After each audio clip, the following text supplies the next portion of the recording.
Well, hello there. Been on a mission this weekend. I made a deal with myself that I wasn't gonna fly paramotors. Is the sun shining in your eye? How's this? It's better for you. So I made a deal with myself that I was not gonna fly paramotor until I got done with the overhaul for the tow machine. Now, I've been doing some serious redesign on this tow machine, so I ain't had time to video any of the progress. So that's what I've been working on. Did I spit on the camera? I think I did. I can't touch it with anything that I have. Yeah, you can see the spit right there, can't you? Maybe if I drank this beer and swished it around, I wouldn't spit at the camera. It's hot, I'm tired, greasy. I've been grease monkeying for a couple of days. Yeah, my fingers are black. Does this look like a pharmacist's fingers to you, huh? Pretty raunchy, pretty raunchy. Y'all bear with me, I'll get to it. We'll get a video made. What else in channel news? Like stop and waiting on one part to come in the mail tomorrow. When I get that one part in the mail tomorrow, it'll be full assembly and I'll put that thing together. This is what the work really looks like. Just grimy, dirty work. You can drink one and go flying, right? I read that you could. If I wait an hour, I should be good. But that's where I'm at tonight. What's up, y'all? I have been so busy with the tow machine and the chores and work at the drugstore that I want this shut. There it goes. It shut that time. I don't know what I was fixing to say. I was so wrapped up in whatever that I forgot what I was gonna say. Yeah, there's a little wind. It may not be buttery yet. That's showing southwest. I ain't looked at the reports. I ain't been on my phone. I haven't done anything but fix this tow machine, fabricate stuff for like the last 2 days. As soon as I got off work, that's been the mission, and I've not wavered from it yet. I went to bed when I was tired, and I got up and got back to work on it immediately. I never did quit working from when I got off work at the drugstore. Every night I've been continual working. I wonder if I'm a workaholic. That could be a thing. Am I addicted to it? I mean, I just feel like work needs to be done. It's not like for fear of being lazy. I love to lay around and do nothing when I'm able. It doesn't happen often. There's always stuff that needs to be done, or that I think needs to be done. I guess that's a matter of opinion. So I need to go buy spray paint. I'm out of blue spray paint, and the parts that I'm putting on this machine are gonna be blue. So there's a couple of options I got. There's Walmart and there's Tractor Supply. But David wants to practice Neowin launches tonight, so he's going out to the airport, or at least I think he is. I'm gonna drive out there, and if he's there, I might give him an assisted launch or something. He's nervous about Neowins, as he should be. They're advanced level launches, but it's so worth it. Oh, damn, they're worth it. And it looks like a good night for it. I don't see any movement at all, and they were predicting no movement. It's true butter night, launching any direction kind of deal, just like yesterday and the day before. The day before there was a little wind, but it's been overcast, so like the little thermal energy has sort of just nuked out. Gone. Windmill's slightly spinning. Oh, wow, check that. So let's go do that. Speaking of the tow machine, my mind has been in like inventor mode, machinist mode, engineering mode.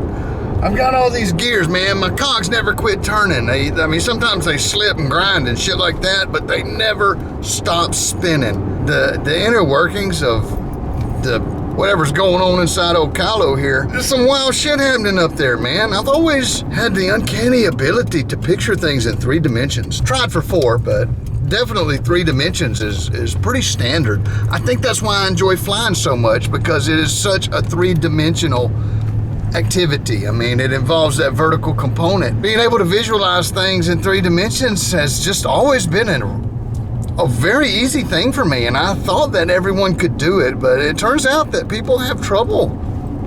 I don't know. I think it made me good at chemistry. I think that's the reason I was good at chemistry, is because I could picture what was happening. Just a little side note, I was thinking about it, and I thought I would say it on camera. I may throw some more of these like inner thoughts in here. I don't know how you guys just feel about vlogging. I mean, I know I started this as a paramotor channel, but I've turned into a vlogger. I talk to you guys, I talk to the camera. I say what's on my mind, and sometimes I'm thinking about these things. The magic buttons.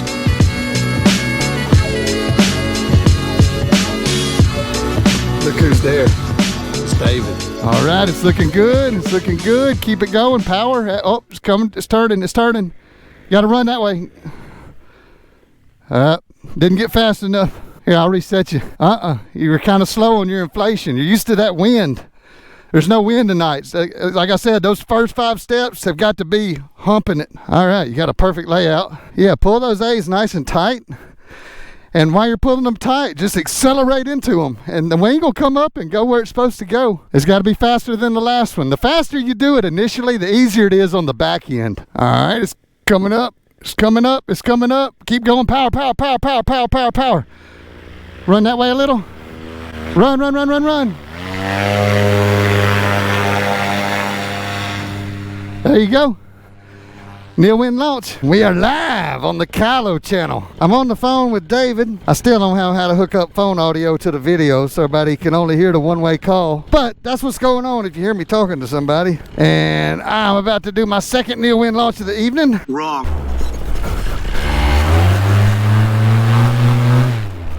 Nope, something's wrong. I don't know what was happening there. I had a big fold on my left tip. Oh, the tip. Yeah, it just never inflated. I don't know if it was a line over or what. I'm gonna do a relay out over here. All right, are we ready? I think we're ready. Now I'm ready.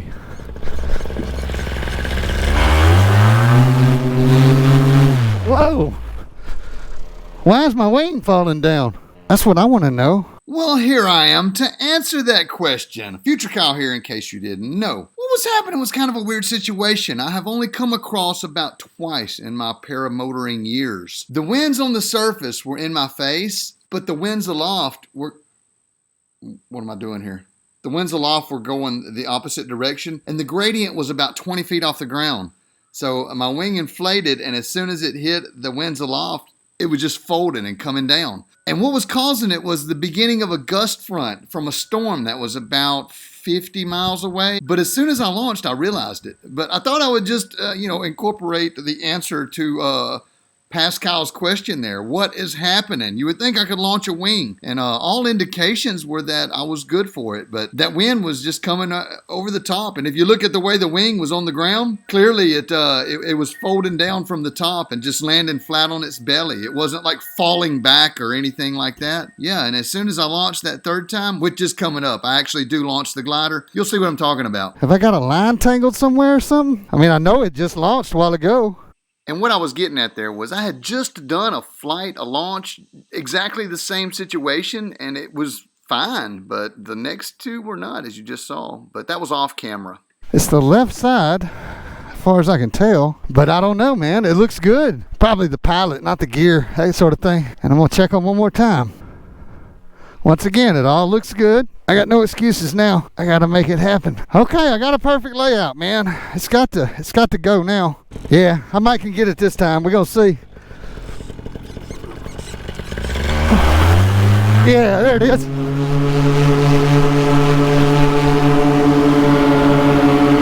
Woo! Oh yeah, that was good. So I had some limited card space on this file, so I actually turned the camera off and did some flying with David. We climbed up pretty high and we were going over towards town. Again, I was going to go over there and buy some spray paint, so I turned the camera off. But when I came back down, I started feeling this gust front, this crazy turbulence, and that's when I turned the camera back on. Man, it's bumpy as shit down here, dude. Yeah, there's a storm dissipating in Shreveport, and we're catching all the bullshit that's coming out from that. Are you feeling it now?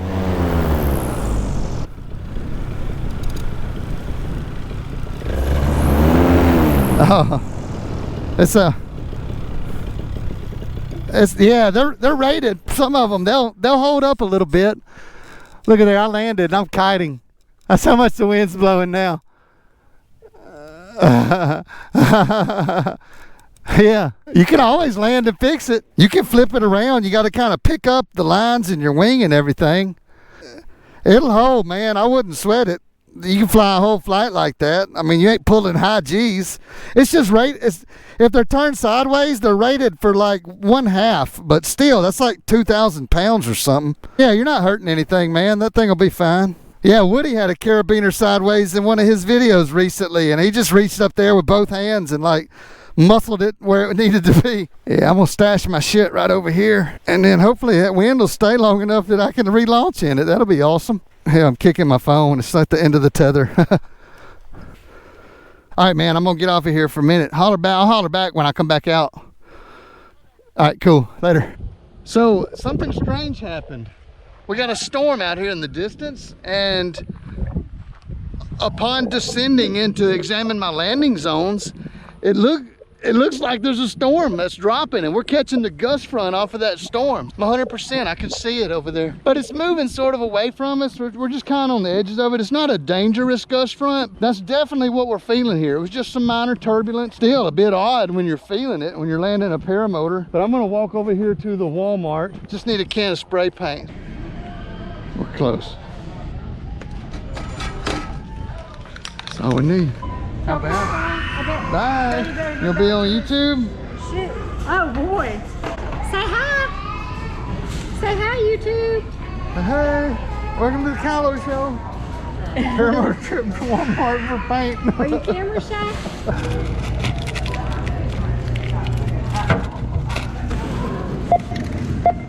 It's such a long walk back, I decided to give in to my sweet tooth. Since I'm walking, I can have a candy, right? Good.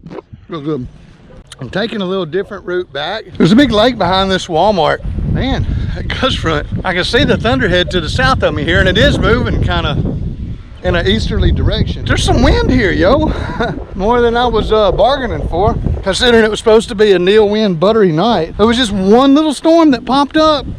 Who could have predicted it? I was watching it, I saw it, but I didn't think it would get that big or that strong or that close, but as is the way with weather, who knows? I got the spray paint, got me a cold drink. Figured since I got some wind, I could carry a little extra weight, right?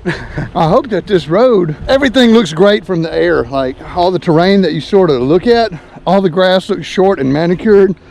And in actuality, it's like thigh deep. I'm just taking the long way around. I think I can get there without hopping any fences. I hear David up there buzzing around. Oh, he's way up there. Doing it right, climbing high. He is going into the wind toward the storm. I don't hear any thunder, so maybe it's not as bad as we thought. It's just a downdraft. You know, when you're looking at a time lapse of it, you know, things grow and then they come down. And it's like the sky takes a breath and then exhales. And the exhale is what hits the ground and goes straight out in every direction. Mostly, if it's big enough, it will. And that's what's happening here. We're just catching some off of that. In fact, I think it's dying down slightly. So I'm not gonna fill this card up. I'll meet you at the paramotor here in just a second, guys. I don't even think I was recording. Give me some altitude. Yeah, I picked this LZ here because I had smooth winds coming off the water. It gave me for a good breeze to take off in, but it is choppy. Well, this is the first time I've ever flown with a can of spray paint. Also got me a candy bar. You see that big anvil head down to the south? That's what the wind's coming from. I don't know how fast I'm going, but I know it feels good. Yeah, it's a lot of moisture in there. Moisture, smoke, all of it. They don't go anywhere. Get trapped under that inversion layer. And it just hangs out. But that's usually what makes it real still and calm. You get a gust front though, and all bets are off. Yeah, it feels good about 500 feet. Down below, I'm gonna turn my camera back on and make a video about it. All right, so I got my blue spray paint from Walmart, and I have made my way back over here to the Spring Hill Municipal Airport. I got Mr. David up here on my 9 o'clock. What's up, David? And we've got smoke out here to the southeast, and we're looking at it, and it's indicating a southwest wind. I had a southwest wind over here by this lake at Walmart. All the pines are indicating southwest. There's a little windsock down here on the field that's indicating southwest. But the big windsock at the airport is showing northwest, which is totally wrong. But I'm gonna come down here and show you what I'm seeing, and I'm gonna feel the air out and kind of set up for an approach. But the windsock is telling lies. The big one, and the reason is it's a big damn windsock. So it takes a lot of wind to make that thing move around. Actually, I can see the tail kind of flapping in the wind. It's indicating southwest, but the way it's pointed on the pole, it's pointed like it's coming out of the northwest. So it's about 90 degrees off what it's indicating. You don't always trust what you see. You got to look at everything. If you just look at one, that's why I'm real fond of those ribbons. Those ribbons, they almost will never lie to you.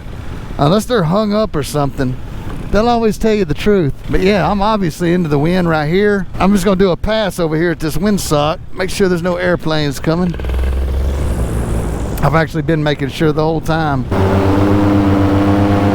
There's some rotor coming off of these trees here. Oh, it's smoother once you get over here, like downwind of the parking lot. Yeah, it's bumpier. The lower you go, the bumpier it gets. That's just turbulence coming off of the ground. I'm gonna go for an approach over here, but it's pretty wonky, David. You may not want to land over here. Yeah, I can land right here, no problem. But there are some bumps, man. You just got to be aware of it. Stay fast, that's the trick. I mean, you just do an approach, and if you like it, you land it. And if you don't like it, you go around. Just pick one or the other and commit to it is the trick. Over here, where we usually take off and land, out from behind those trees, yeah, climb up. When you climb up, it gets better. Yeah, David, if you want to pick smoother air, you got to get where there's more open ground in front of you. So what you do is you kind of get like where I'm at over here, and like on the kiting pad right down here. That's probably your smoother option. You'll get a little cleaner air. Yeah, it's landable here. Yeah, there's some turbulence for sure. If you want to land back there, I'll drive over there and pick you up and give you a ride over to your truck. I'm gonna put her down right over here.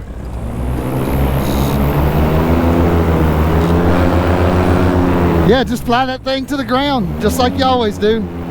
Just make minor corrections for the bumps, and yeah, you know how to land that thing, dude. Lean forward, get that foot down, start your flare, and when you feel the ground, just run it out, just like that. Easy peasy, chicken and cheesy. Yeah, dang storm's got it ready for us though. Is it? No, man, that's mild turbulence you're feeling. It ain't even big enough. It ain't.